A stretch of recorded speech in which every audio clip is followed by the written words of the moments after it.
经费无上限，不代表底下蛀虫可以中饱私囊。那涉及了多少啊？恐怕可以撼动整个朝堂。他们算是彻底激怒了太皇太后。此时牵连甚广，此时还未见动静，怕是太皇太后打算暗中彻查，除恶务尽，斩草除根。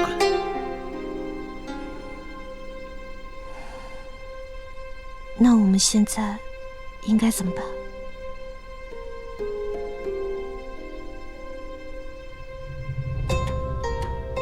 你夫君我呢，不顾皇家的颜面驳了赐婚，未来恐怕是要走龙板道。夫人不会因此而嫌弃我吧？你的心眼儿，怕是这个院子都装不下了。但是我对夫人的心意，天地可见。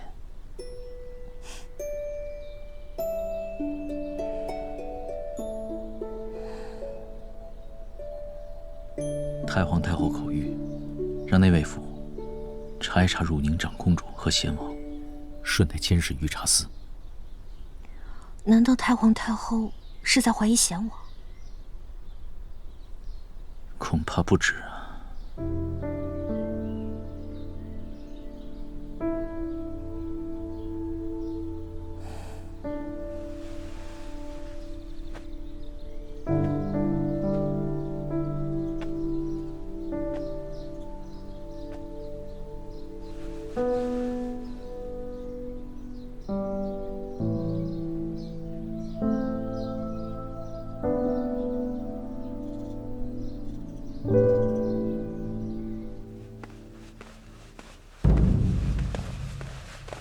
太皇太后口谕，命御茶司暗中调查周氏亲眷及英王殿下一举一动，如实上报，不得有瞒。另外，暗中监视内卫府，如有异象，立即呈报。是，臣领旨。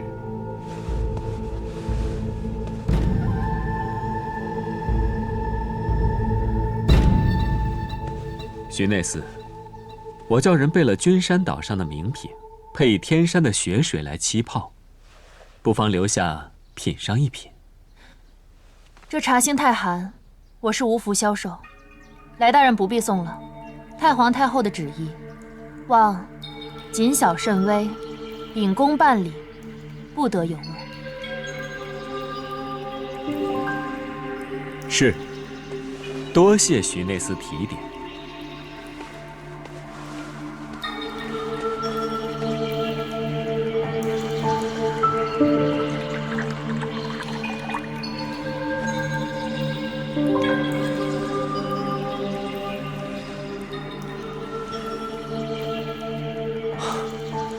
佳品。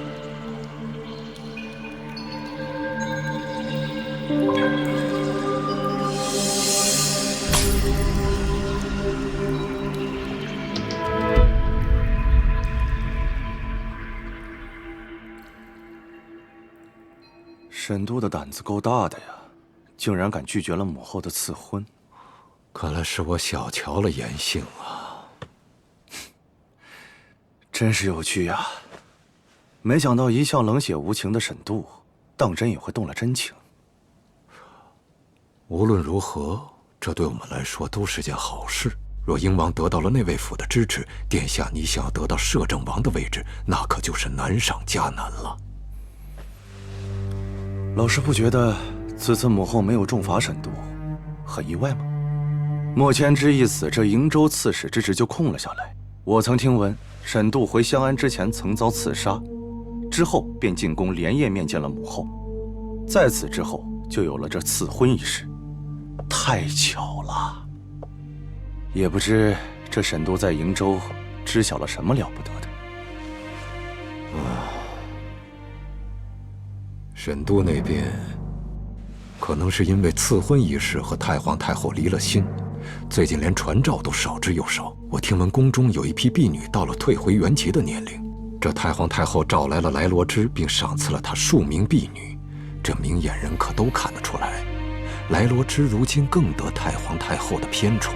这御茶司盖过内卫府，怕是迟早的事情啊。现在下定论还为时过早。张宝环突然重病不起，很蹊跷啊。老师，我总觉得朝中有大事发生。人心难测呀。我会再派人盯紧英王那边的。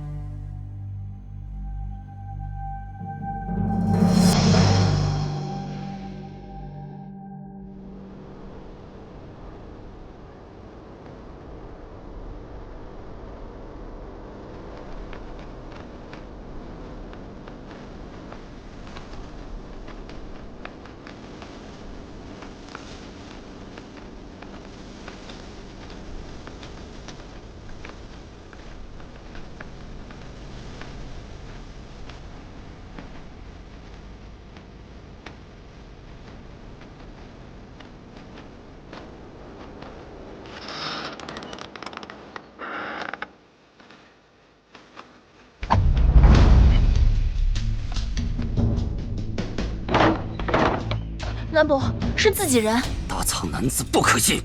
他也在抓当年那个人，那个人不止骗了圣女戴斯。你信他？我信他。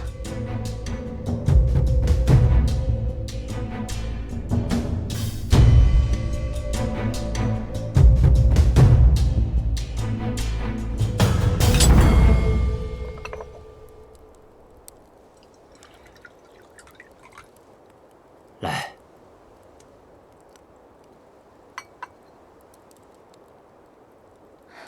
谢谢。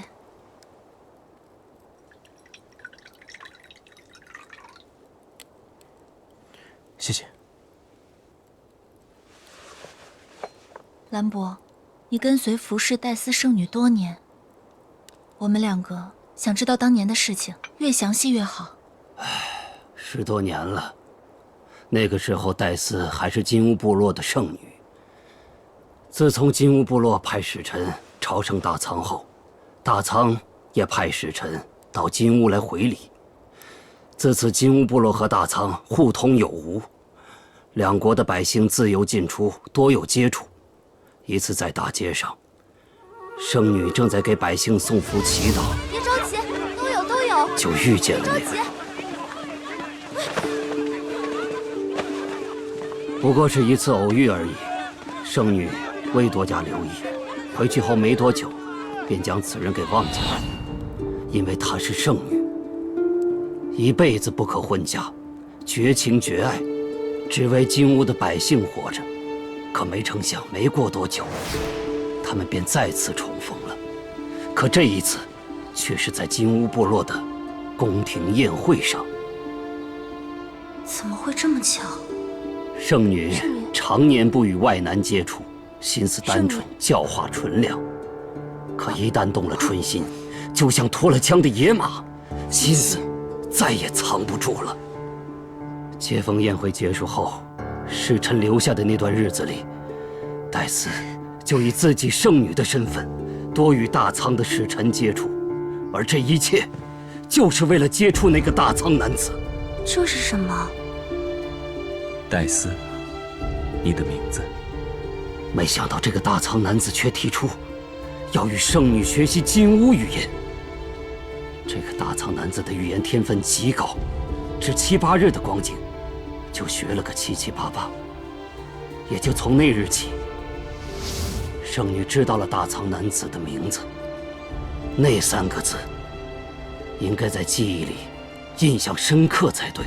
可后来不管怎么想，都是模糊一片。两个人的感情发展迅速，没几日便你侬我侬。可圣女有圣女的职责，在外人跟前还是要收敛着。可此时，在圣女的心里、眼里，全都是那个大仓男人，把所有的事物全都抛到了九霄云外。可好景不长，没过多久，便出事了。你愿意陪我一起回大仓吗？我知你身份特殊，能与你相识，已用完了我一生的幸运，岂能再多奢求其他？不，我愿意，当然愿意。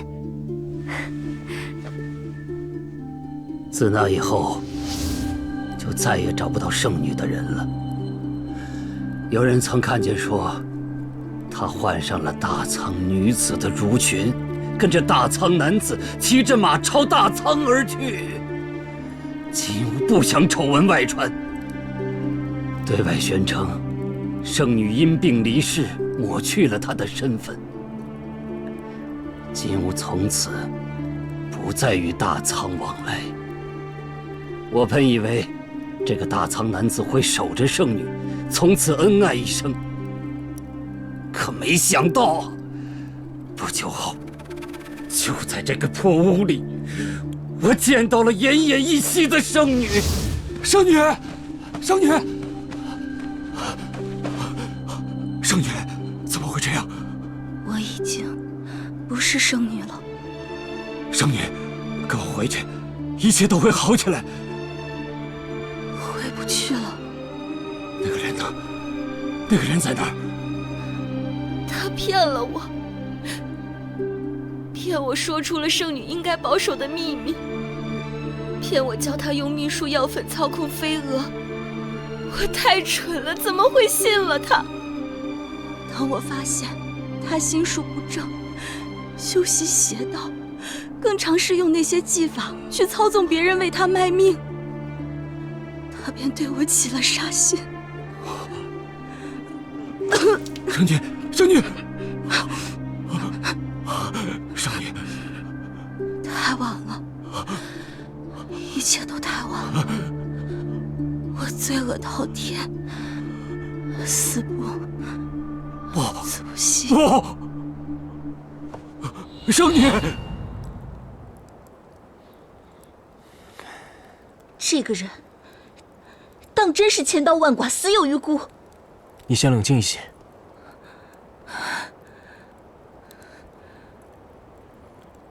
我们迟早会抓到他的罪行，然后将其公之于世。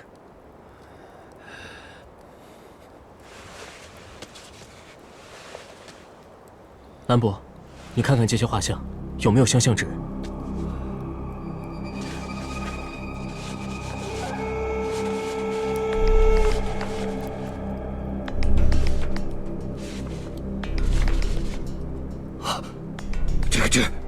这个痣，是他。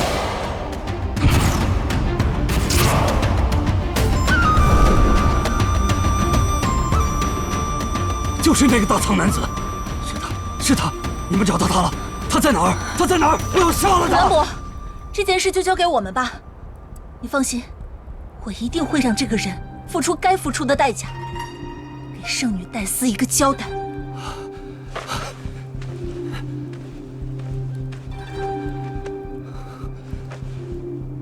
圣女在天有灵，那个人作恶多端，必会自食恶果，死无葬身之地。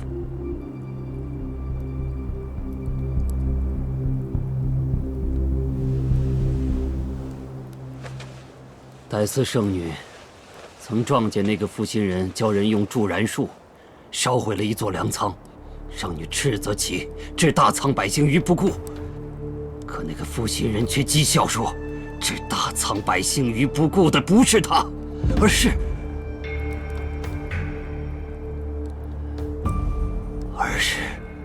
大仓的太皇太后。而让他烧毁这座粮仓的，也正是太皇太后的至亲周家人。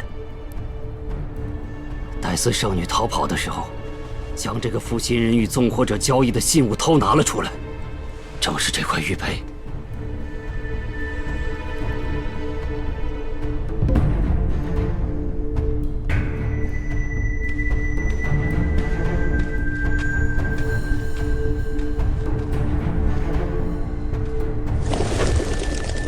严幸，希望这一切还来得及。太皇太后，臣有奏。来爱卿所奏何事？臣要参甘南道义良帅孙谭渎职之罪。半面诡异案，孙谭率甘南道地区义良人大力协同，本阁领亲眼所见，怎么到了来忠臣口中，无功反倒有过？太皇太后，御察司搜集到孙谭渎职枉法、坐庄受财的诸多证据，现一一呈上，请太皇太后过目。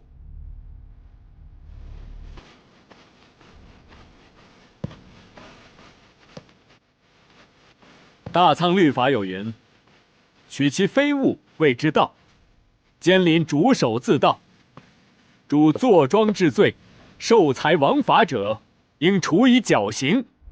孙谭借用职务之便，敛财贪赃、私交流寇，证据确凿，请太皇太后允臣按律惩处。太皇太后，御察司严刑之下，难免有屈打成招之嫌。孙谭渎职之罪，是否重治绞刑？太皇太后，请三思。沈大阁领，你内卫府也是赫赫有名的无偿阎罗殿，严刑酷法比御察司不遑多让，如今却在殿前卖弄妇人之仁，一力要护下罪臣孙谭，又是何意？好了，今日哀家有些乏了，证据留下，改日再议。儿臣告退。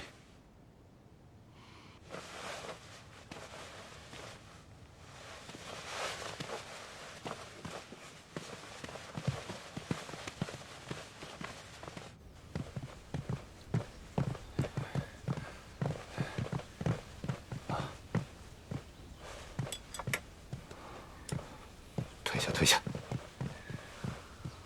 先王殿，修剪枝叶的时候最是要仔细，分不得半点心。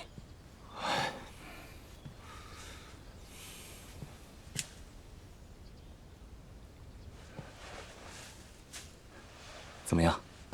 是不是比方才好看许多？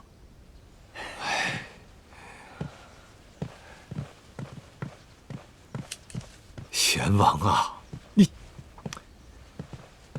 贤王殿下，这来罗之在朝堂上横行霸道，动辄就以莫须有的罪名收押官员，现在又把手伸到了甘南道了。如此行径，等你当了摄政王，他对你也是很大的威胁。要不，老臣明日早朝，找人参他一本。丞相，你说这枯叶终将凋落，我们拦得住秋风，拦得住冬雪吗？贤王是何意呀？哦，没什么意思。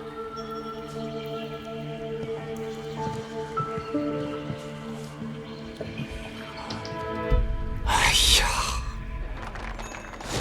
这些西臣和南郎之人，是最近出现在城中的。是啊，大仓最近万邦来朝，广罗天下能人异士。这些西城和南郎的人士，都是近期来到襄阳城来讨生活的。最近大家全城巡防的时候，小心点。是。殿下，是沈度。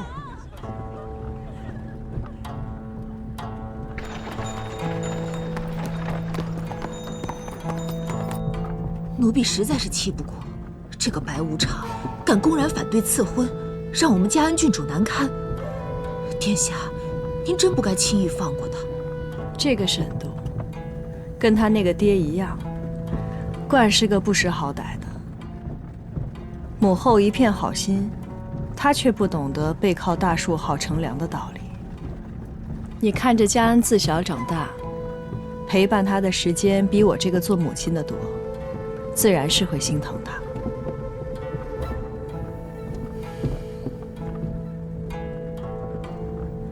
不过自古皇家尊严比天大，母后被削了面子，沈度未来的路，不用我们出手，也不会好走的。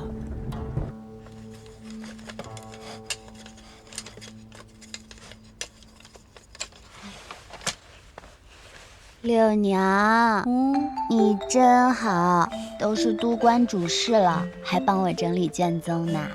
我以前是一个小小书吏的时候，也没见陆书令是嫌弃我呀。哦，对了，尝尝这个，甘南道带回来的。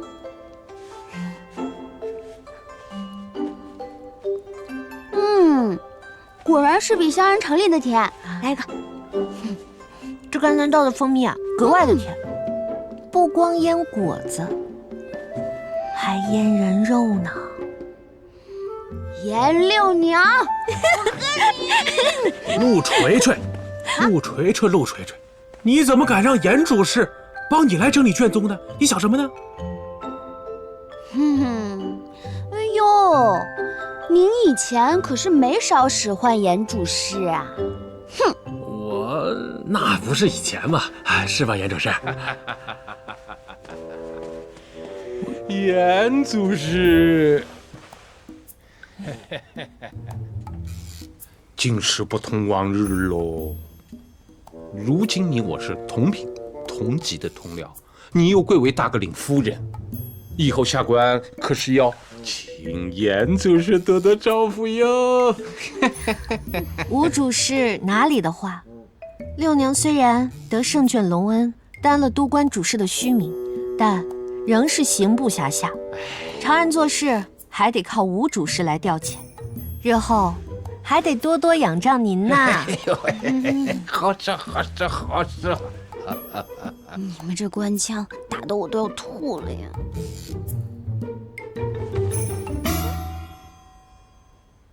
冯贵啊，哦，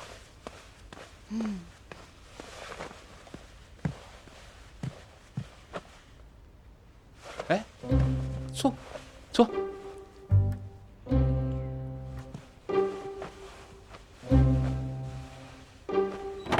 既然你还认我这个老主事，那我今天就跟你说两句关起门来的话。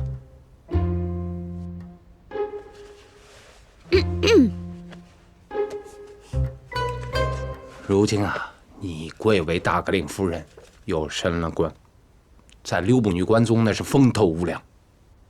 但是老话说得好，这烈火烹油它必不长久。你可知道，如今太皇太后她重黑罗刹而轻白无常。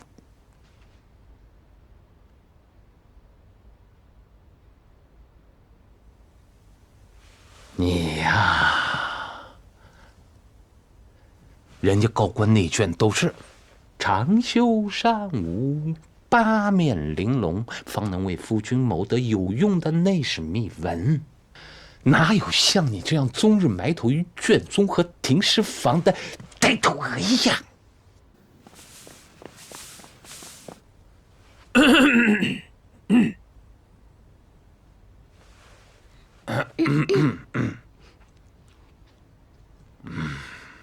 那我意思啊，如今来宗臣是他，隔三差五的缉捕朝中官员，而太皇太后对来宗臣的纵容宠溺，更是胜过宠臣张宝环。但凡是来宗臣上奏缉拿太皇太后，无有不允，朝中官员那是人人自危呀。这来罗织这么蛮横的吗？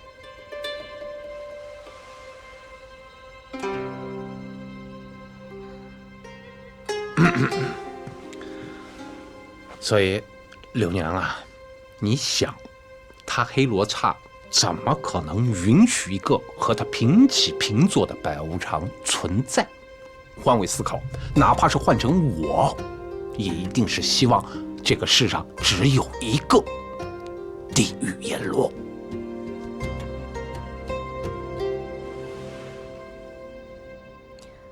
多谢吴主事提醒，六娘确实，越是了解夫君，才越发觉得他身居高位，却如履不病。我不懂朝政，也不知道该怎么帮忙，只能管好分内的事情，希望自己不要给他惹麻烦。你不惹麻烦？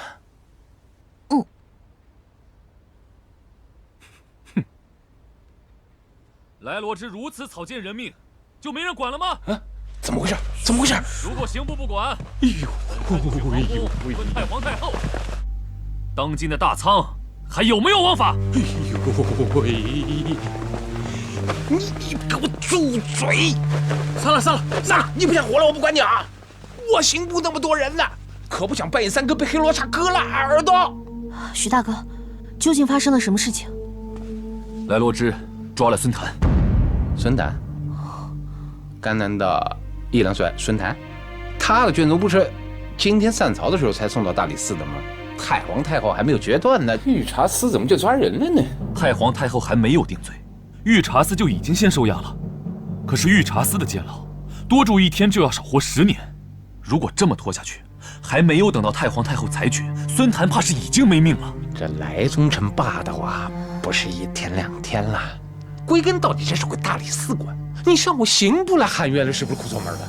你是第一天知道大理寺清吗？啊，那帮人一向胆小怕事。孙谭的案子由御茶司挑起，又牵扯到义良人，如今他们已经转交给你们刑部了。大理寺，哎呀，我的头风啊！凤贵，我在这儿呢，怎么了又？吴主事慢慢养病，若是刑部不能给我兄弟公道，徐某不介意再闯一次皇宫。慢点！吴主事的胆子，比起大理寺卿有过之而无不及。我看你怕是找错人了。云雀，你怎么跟徐帅在一起啊？我也是义良人，我跟着徐帅有何不可？先去忙吧。是。告辞。徐大哥，你一向都是快人快语的直率性子，怎么今日倒瞻前顾后起来了？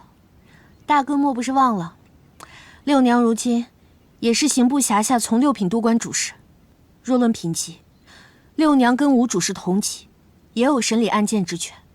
我可以申请主审孙谭呀。我就说嘛，找六娘帮忙啊！六娘，你这不是明摆着得罪来罗之吗？你不是说了不给沈度惹麻烦的吗？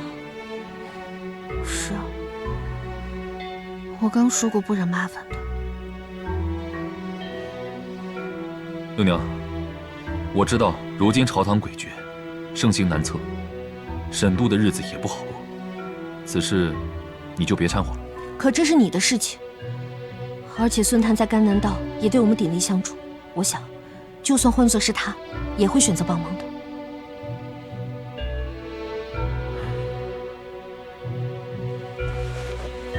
六娘，多谢。我既然答应了帮忙，此事还需仔细筹划。你们随我来，走。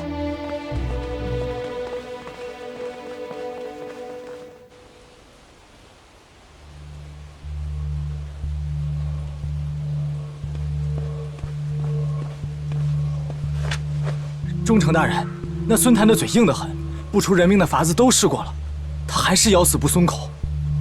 御茶司的人什么时候学会心慈手软了？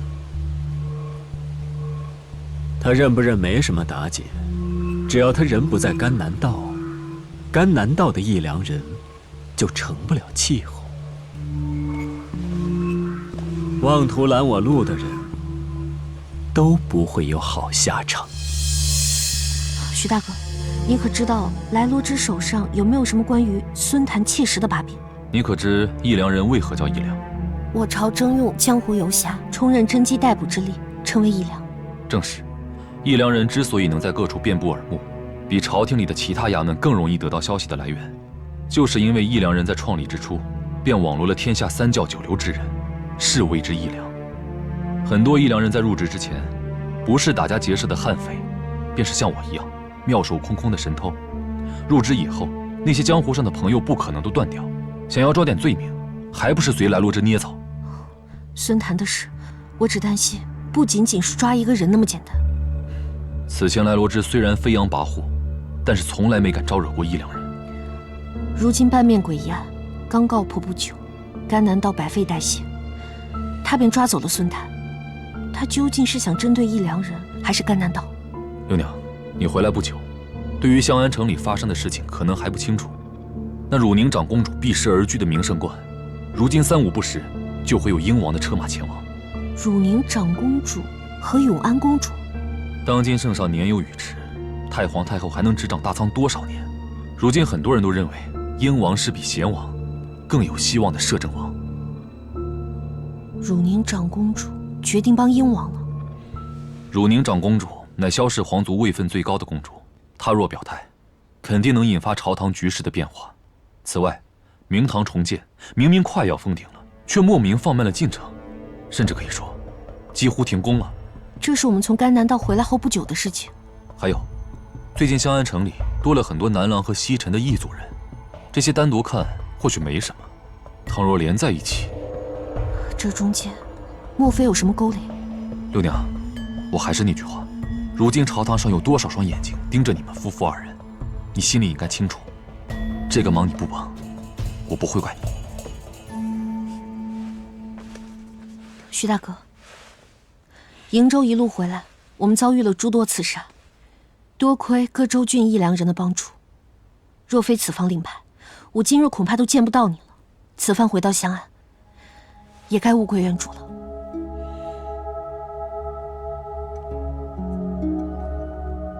六娘，此番孙谭入了御茶司，未必能全身而退，但倘若他有冤，或者是有什么想说的，我这个做大哥的也一定会帮他。你能不能想想办法，让我见见孙谭？我这便起草文书上报，认领审理孙谭一案。孙谭现在虽然人在御茶司，但刑部主审理，总该可以去狱中问话的。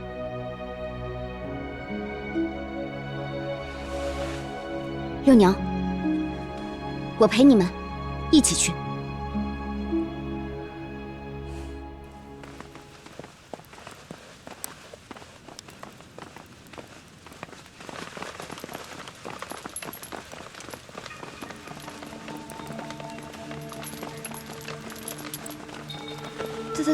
他流这么多血，会不会死啊？入了御茶司，还有谁会在乎他们的死活呢？你若是害怕，便回去等我吧。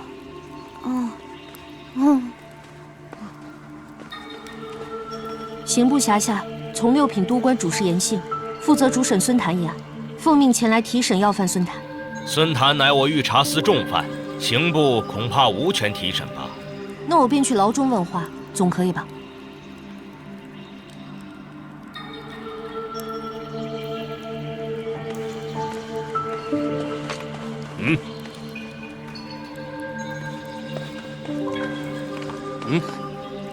只许2个人见。你先回刑部去等我吧。那我就出去等你了。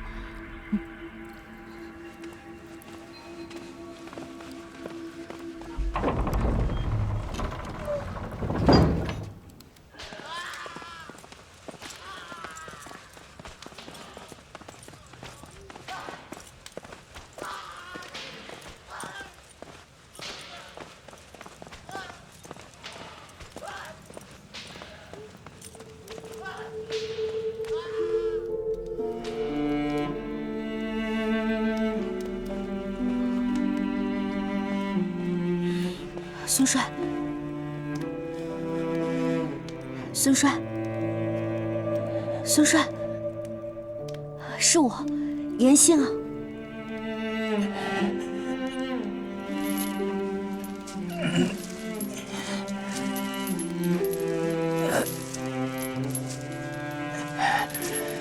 你也投靠来贼了吗？我做了本案的刑部主审官，是来替你申冤的。御茶司说你敛财贪赃，私交流口。若你有什么冤屈，你就告诉我，我去帮你呈诉。没有，没有呢。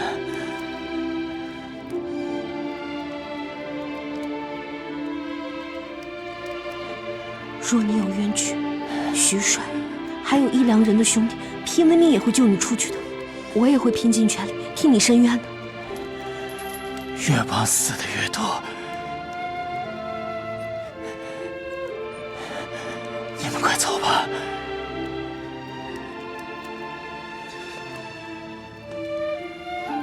孙谭，老子还没死呢。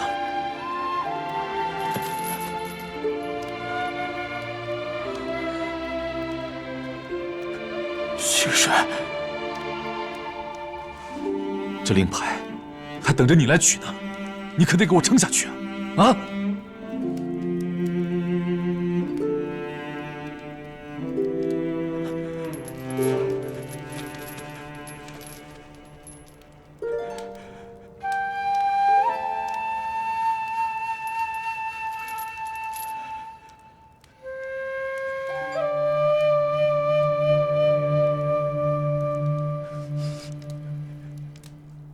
严主事，我有话要说。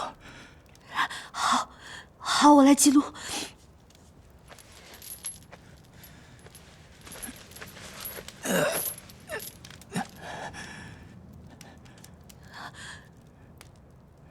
我们一良人大多出自江湖草莽，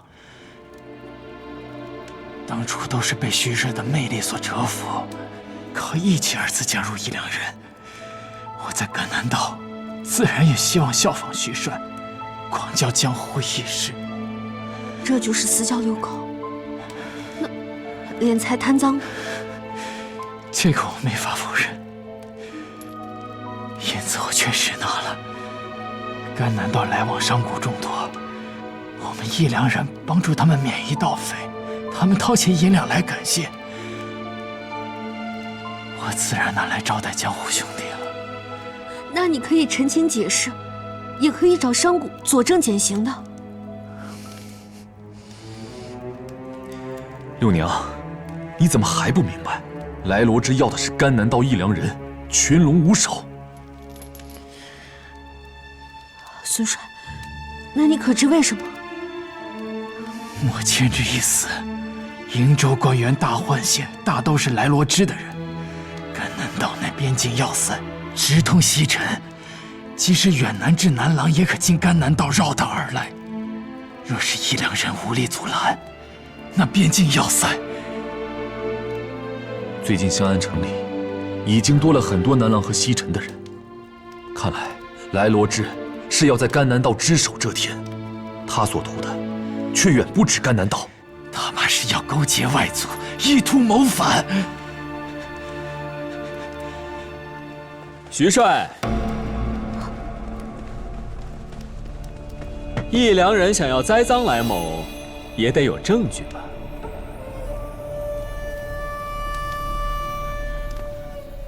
沈夫人，你们来我御茶司做客，却满口说着诬陷来某之词，这可令来某很是为难呢。下官为此案刑部主审官，此番依例审问主犯孙谭，如实记录嫌犯口供，一良人作为协审陪同，流程并无不妥。是吗？沈夫人倒是愈发的牙尖嘴利了。今日初审，待我回去整理卷宗上报之后，还会再来2审嫌犯。在这期间，来中城务必要保证嫌犯的安全。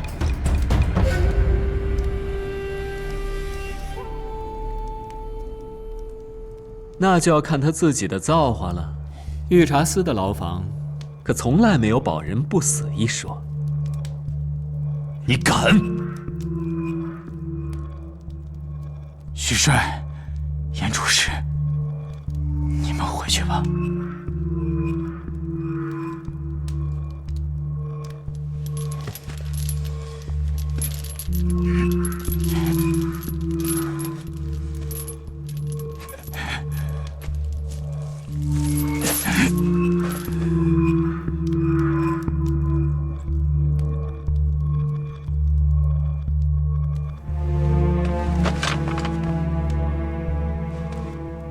来某今日并未打算留下你和沈夫人，你不必如此紧张。不过来某还是要奉劝二位一句：御茶司抓来的犯人，可不是你们想翻案就能翻的。你们最好想清楚，哪些话该听，哪些话该报，哪些话最好咽回肚子里。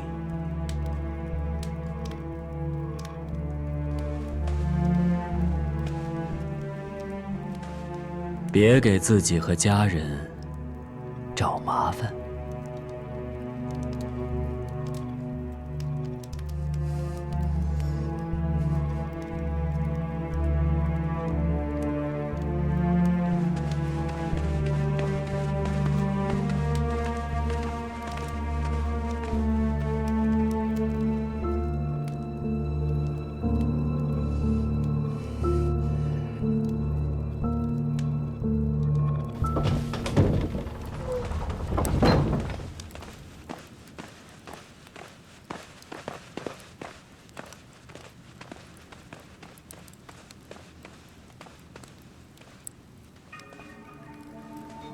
来罗之究竟想做什么？你信不过孙谭的话？当然不是，只是这呼之欲出的真相太过可怕，实在让人惊喜。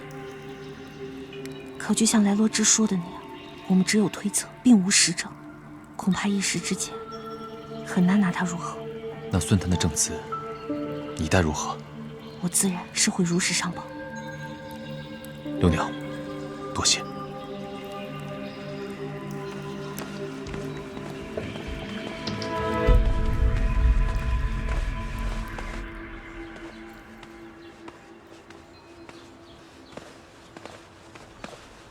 陆书令使大驾光临御茶司，居然不跟来某打个招呼就要走，怎么了？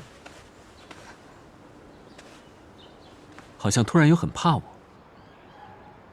你最近是不是抓了很多官员啊？对啊，你和你那个爱管闲事的好姐妹，不就是因为这件事才来御茶司的吗？你到底想干什么？你不会是想要伤害严杏吧？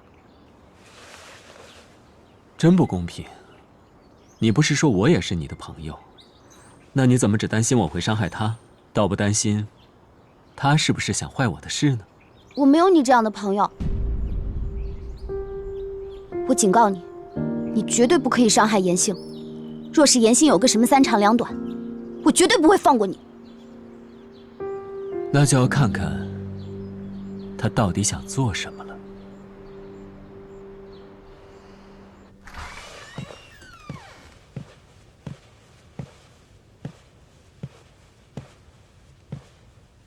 你不是在刑部任职吗？怎么跑去了御茶司，还进宫找徐内司递了卷宗？你还在派内卫府的人盯住我？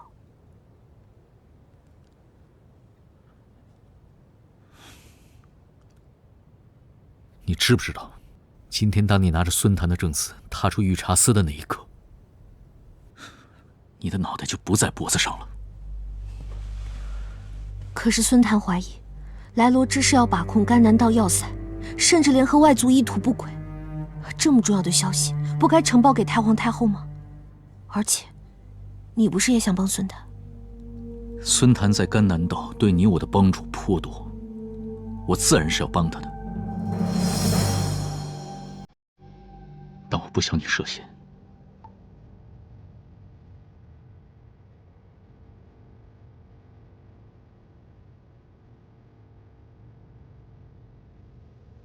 我了解你的性子，也不是要阻止你查案，但是以后行事不能这么莽撞了。下次遇到事情，别忘了你的夫君是内卫府大阁令。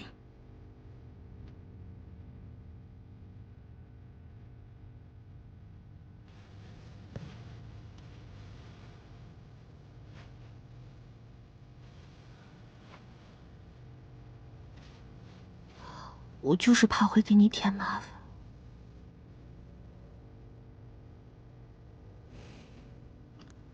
我若是怕麻烦，怎么敢娶你当夫人？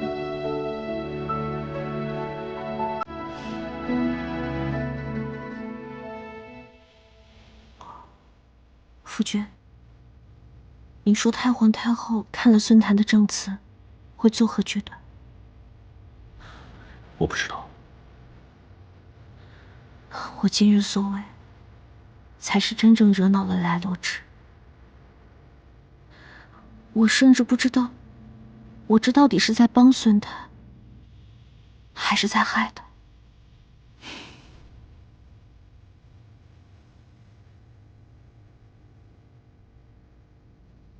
无愧于心，莫问前程。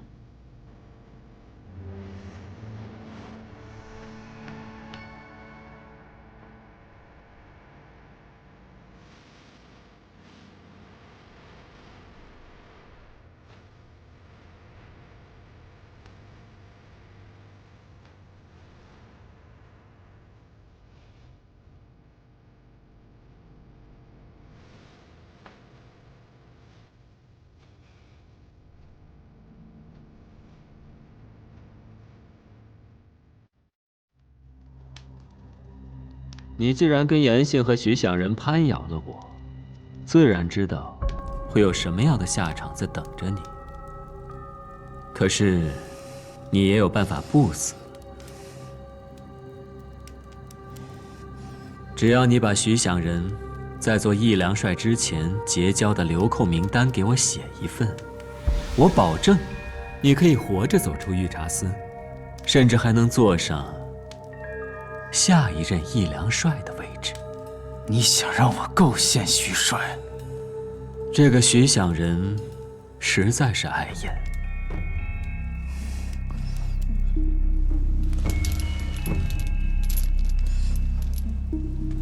你可知徐响人这个义良帅是怎么来的？当年他3次跟当今太皇太后约定，从殿中盗取宝物，竟真的被他从千军万马中夺得殿上珍宝。太皇太后惜才，这才让他接了袁大帅的衣钵。哼，凭你想动他？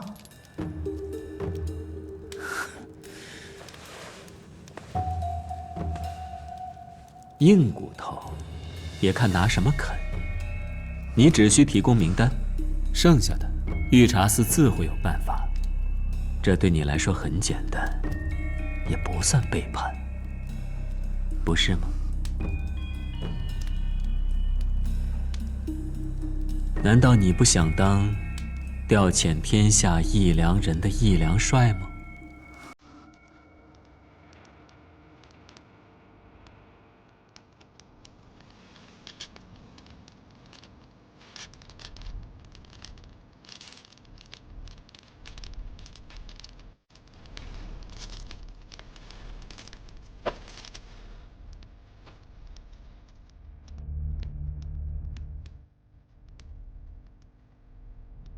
想，太想了。这调遣天下义良人的令牌，我是真想要啊！我等你名单。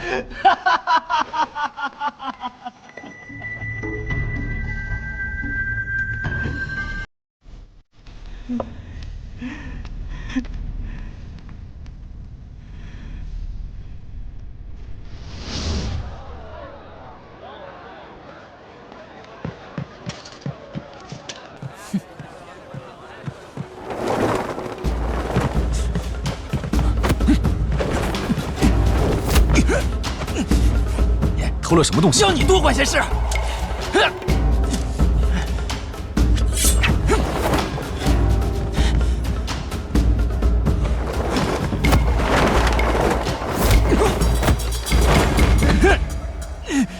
江湖儿女道义有道，偷了东西下手还这么阴损，今日我就让你……别打坦哥！你们快走！别打坦哥！坦哥，好吃的都给你！你们快走！他偷东西，哪来都是给你们的？堂哥很好的，要是没有堂哥，我就饿死了。你快走！别打他，他是好人。对，他是好人。别打他！以后别偷东西了，跟我混吧。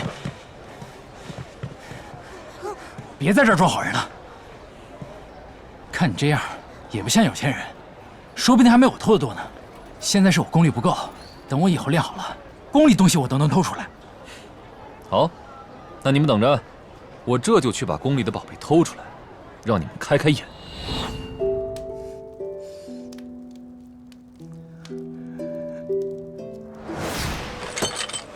啊，轻点儿！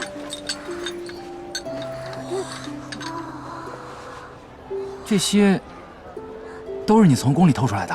我已经答应了太皇太后，从今往后，我就是号令天下义良人的义良帅。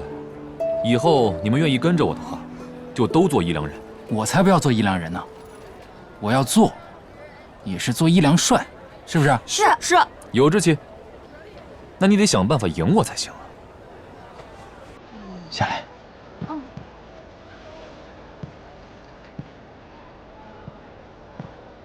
等我有天变强了，我会杀了你。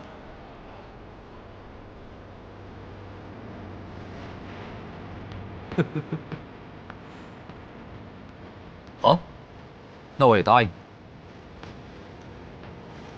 有一天我死了，这义良帅令就是你的了。行，我答应你，我跟着你，直到你死的那天。老子还没死，这令牌还等着你来取呢。可你还没死呢，你的东西我怎么能要？世上有你同喜与同悲，谁敢宿命一往无为？一场梦回，山河明媚，只手与君归。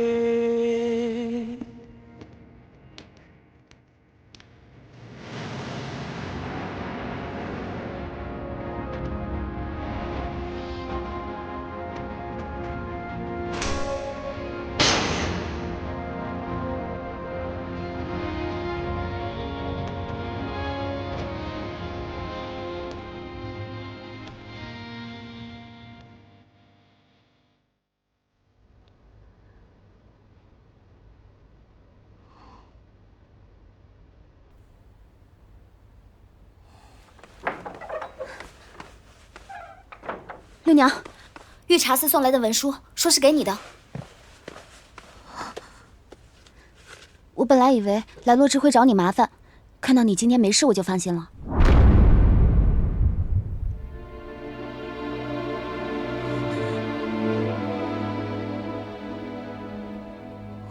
六娘，这文书写了什么呀？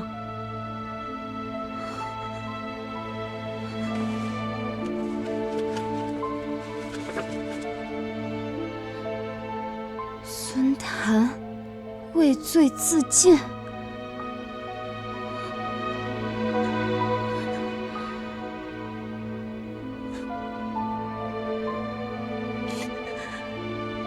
他还是死了。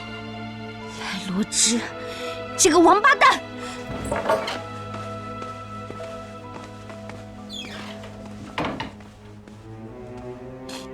许大哥，是我害了孙谭。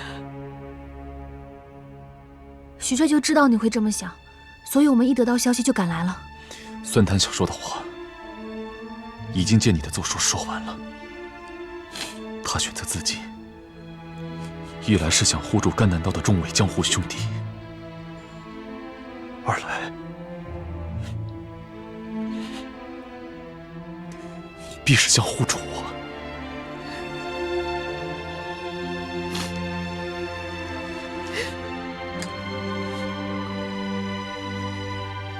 兄弟，一路走好。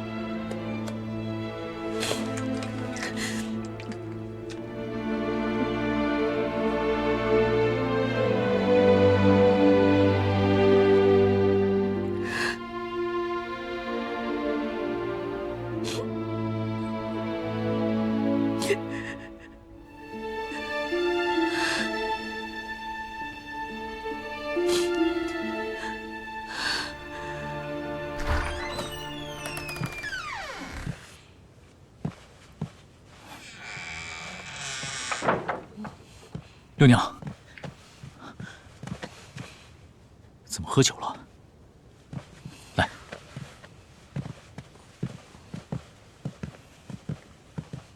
抬脚。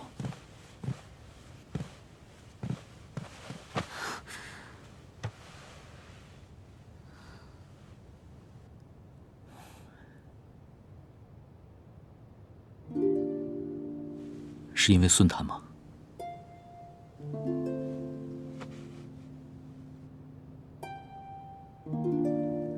孙谭是个有血有肉的大好男儿，是我没有护住的。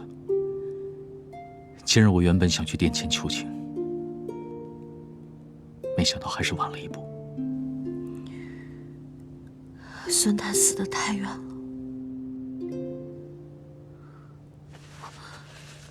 快看这个，潘池的来信。潘池，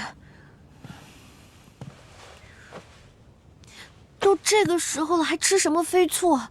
大事儿，事关沈家旧案的大事儿。这个，潘池说粮仓大火，助燃术，说明当年给沈家定罪的那场粮仓大火，是有人故意用助燃术催动。但这个玉佩上的图案，怎么了？这是当年先帝与太皇太后大婚时，先帝赐予周家的玉佩图样。周家？难道潘池的意思是说，那场大火是周家放的？害死沈府众人的罪魁祸首从来都不是别人，就是他周许，周家人。助燃术是火儿门的秘法，怎么会跟周家有关？六娘，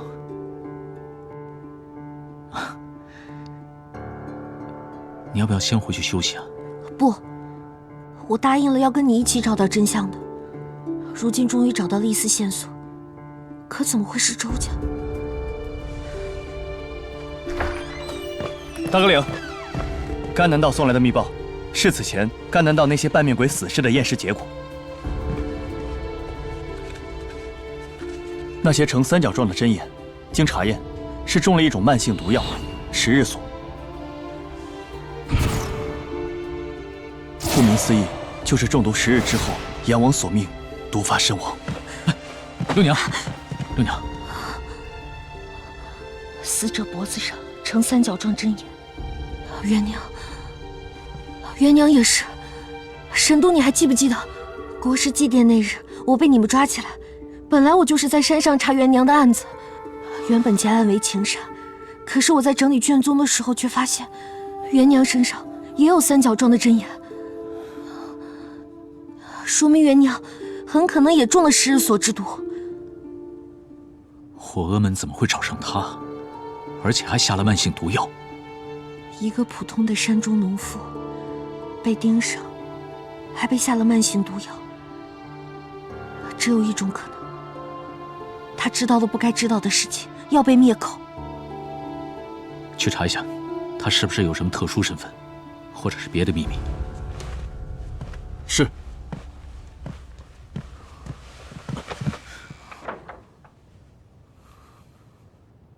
看来当年粮仓真的是空的，用火娥门的助燃术来烧粮仓，就是为了掩盖粮仓已经空了的事实。此事恐怕与来罗之难逃干系，而周家……六娘，谢谢你。如今看来，让我沈家蒙冤的背后势力盘根错节，我们不能急于一时了。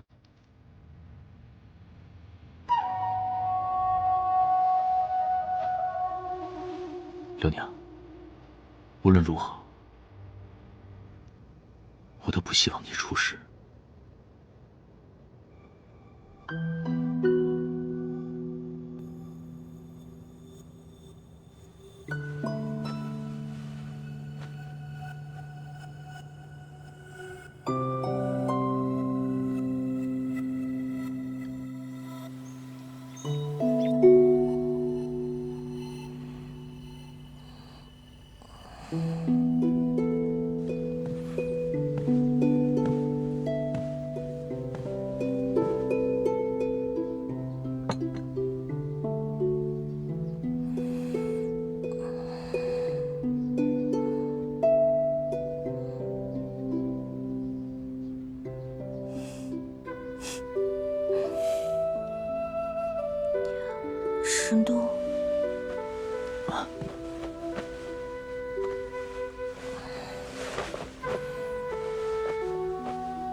什么是长老？别急，今日休沐。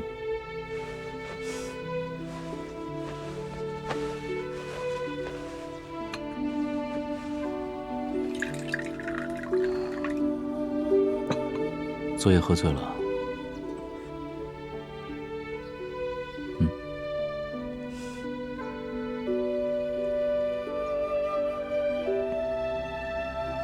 潘池的信很有用。神符就按那张背后的大网，马上就要显露端倪了。多谢夫人。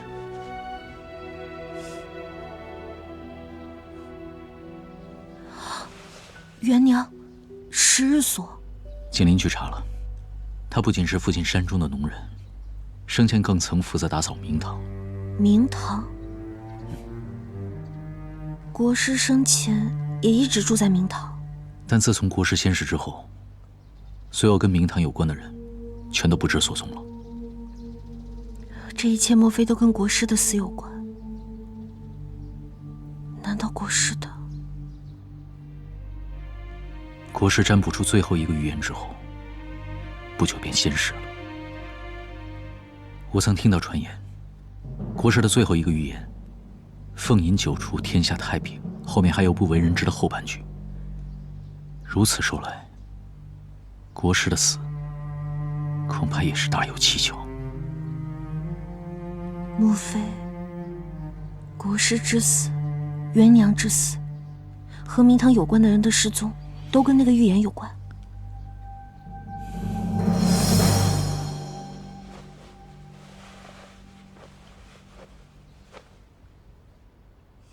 夫人，宫里派人来传旨，说太皇太后单独召见夫人进宫见驾。我陪你一起去。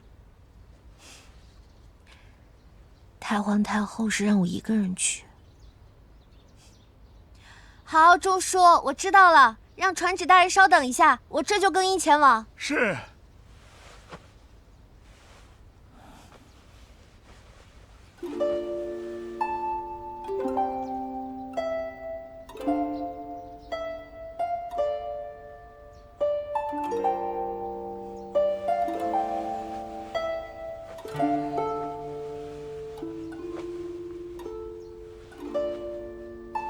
等我回来。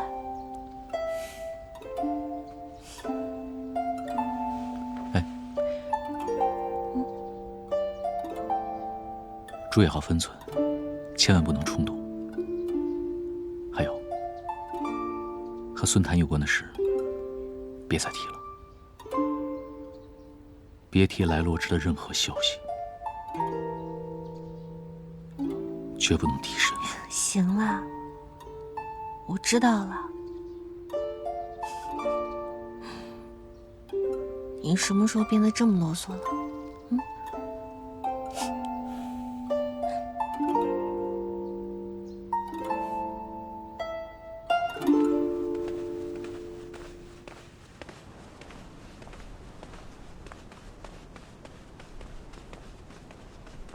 徐内司，这不是去小书房的路。今日不去小书房，太皇太后在寝殿等你。太皇太后的寝殿？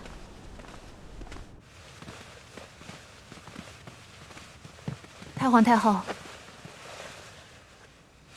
微臣拜见太皇太后。快起来吧。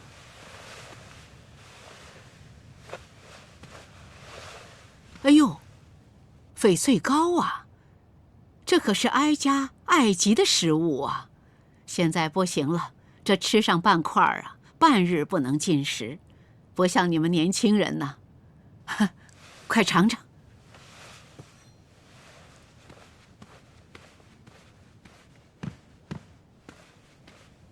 这翡翠糕啊，极为稀有，用的是西域进贡的胭脂米，晒干再磨成粉。和荷叶粉共制而成，馅料更为繁杂。太皇太后轻易不拿此物赏人，你快尝尝，和宫外所做有何不同？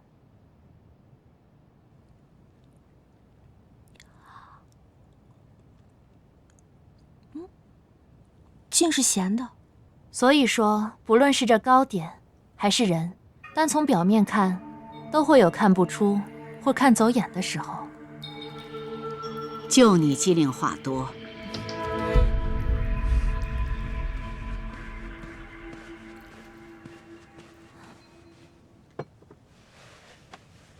太皇太后，太皇太后，过2日便是立冬了，您万不能着凉。你们呐，就是觉得我老了。太皇太后可是大仓的福星，百姓们都盼着您长命百岁，一直护佑着大仓呢。延幸啊，你知我这次召你，所谓何事啊？微臣不知。有些事，我想弄个明白。这其一，听闻瀛州前刺史莫千之死前声称神府旧案是由哀家主导。沈度对太皇太后忠心不二，臣亦如是。你莫要慌，起来细细说。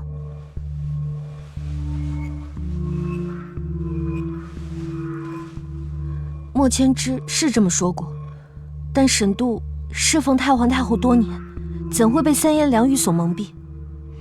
况且，那莫千之也是被奸人所哄骗，才信了此番言论。莫千之为报师恩，心中一直有执念，想查清当年沈府的真相，故而被人诱导入了歧途，成了火娥门的刽子手，这才犯下大错。这第二件事，火娥门在瀛州盘桓多年，竟然半点风声不漏。那这火娥门在别处是否还有势力呢？这恐怕还是有的，但明面上以什么面目出现，并不知晓。这瀛州一案便是一例，若一个莫千之倒下，会不会有更多个莫千之出来？太皇太后勤政爱民，百姓安居乐业，断不会有更多如莫千之一样的人出来的。当年哀家携幼帝临朝，背负了多少骂名啊！其中的无奈，能有几个人清楚？每一个人都想舒心度日啊，可既然身在其位，就只能肩负起其位的责任。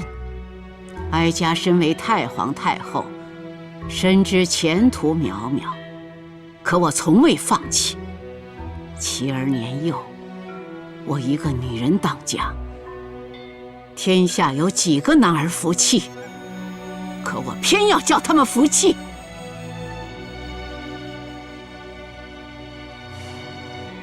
这些年还算平稳，不负先帝之托呀。太皇太后的风姿，乃大仓所有女儿家的榜样。还有一事，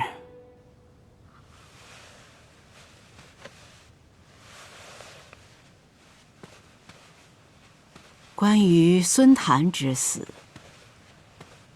哀家知道你是顶着压力递状书入宫的，可这孙谭还是不明不白的死了。你是否觉得是哀家由着来罗之为非作歹呀？太皇太后需要来中城监察百官，自然是需要雷霆之位。但微臣知道，人非圣贤，孰能无过？若案情有个中曲直，臣愿做正臣，直言纠错。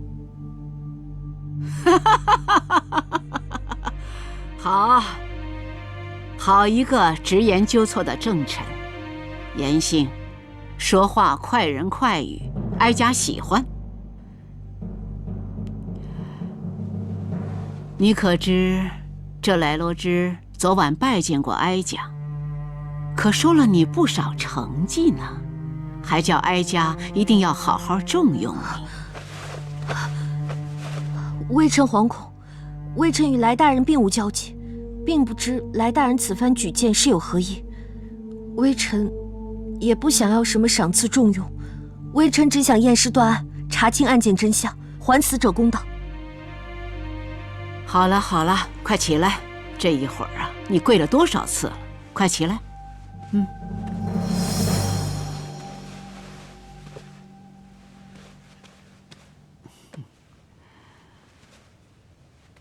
来，过来，拿着。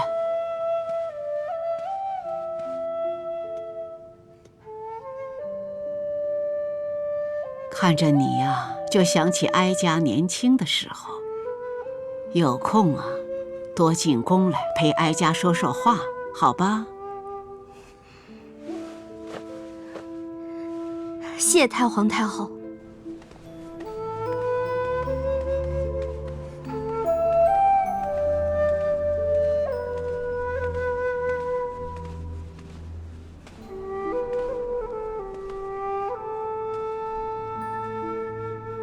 你可听说过淑妃？先帝那位从南廊来的淑妃，略有耳闻。这里曾是先帝赐给淑妃的居所。坊间传闻，淑妃是因争宠，被当时还是皇后的太皇太后所杀。其实淑妃是因思念故土，郁郁而终。这宫中又多了一段求而不得的伤心故事罢了。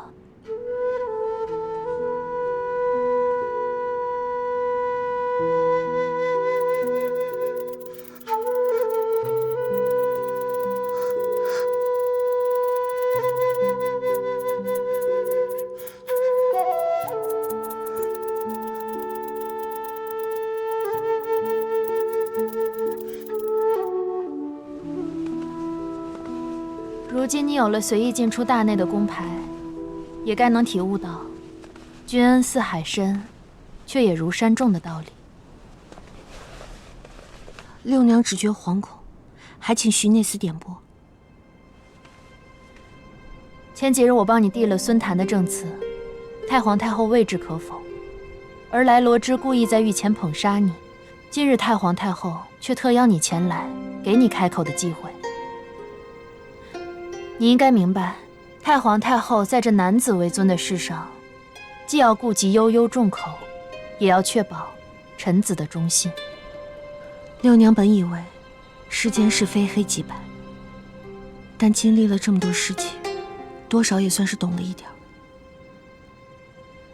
太皇太后有意向你示好，一来是真心看重你，这二来自然也是为了沈度。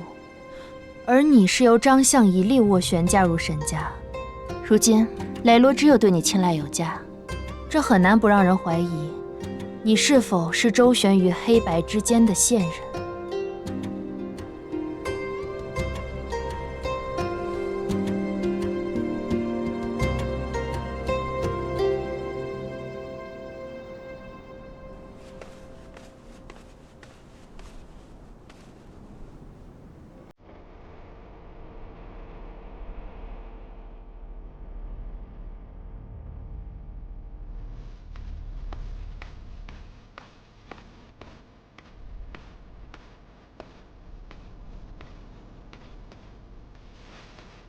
刑部都官主事严信拜见来大人。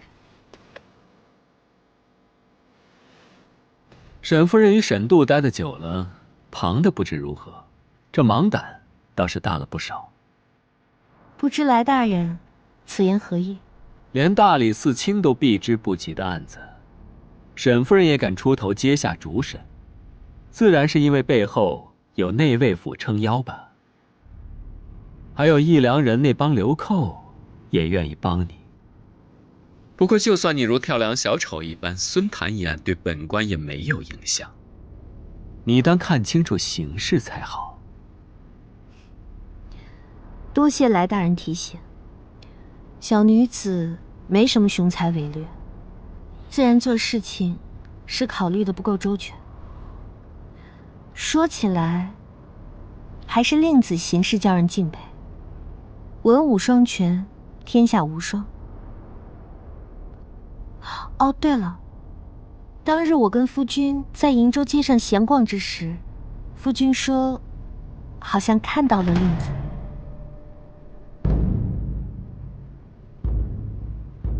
沈夫人在胡说些什么？近日天寒，佳姐一直在府中静养，前几日还与几位官员家眷一同游玩，怎么会去了瀛州？沈夫人栽赃陷害，也要有证据吧？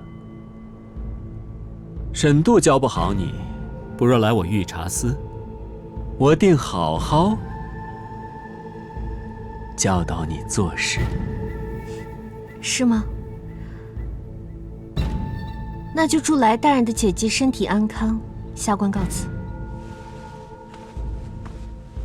对了，贤王殿下在冬至宴请官员，想必沈府也收到请帖了吧？沈夫人，到时贤王府再会啊。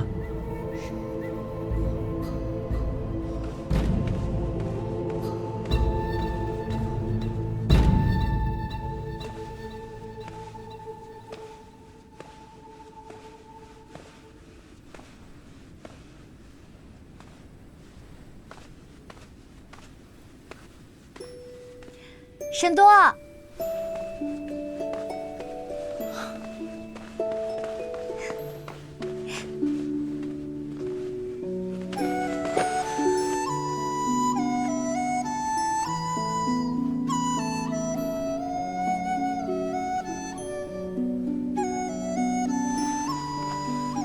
宫里有人给我递了消息，说来罗之半道截住了你，我就立刻赶过来了。他没有把你怎么样吧？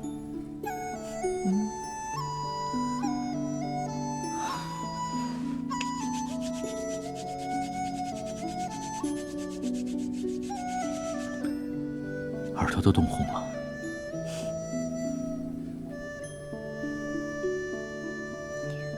你寻常都嫌马车慢，怎么今日坐上马车了？天冷，骑马冷。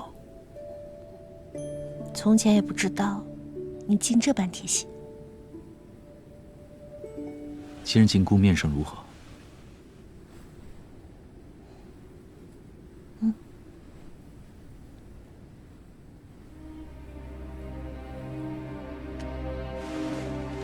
太皇太后的私人宫牌。须内司提醒我一句话：君恩似海深，却也如山重。如果我没有猜错，太皇太后让我内卫府监视御茶司和来罗之的同时，来罗之也拿到了密令，要监视我内卫府。怪不得今日来罗之特意在宫门口等我，还在太皇太后面前故意夸赞我，他怕是也猜到了。哦，对了，那贤王府的宴会上，来罗之会不会背地里搞小动作？不必担心，我会保护好你的。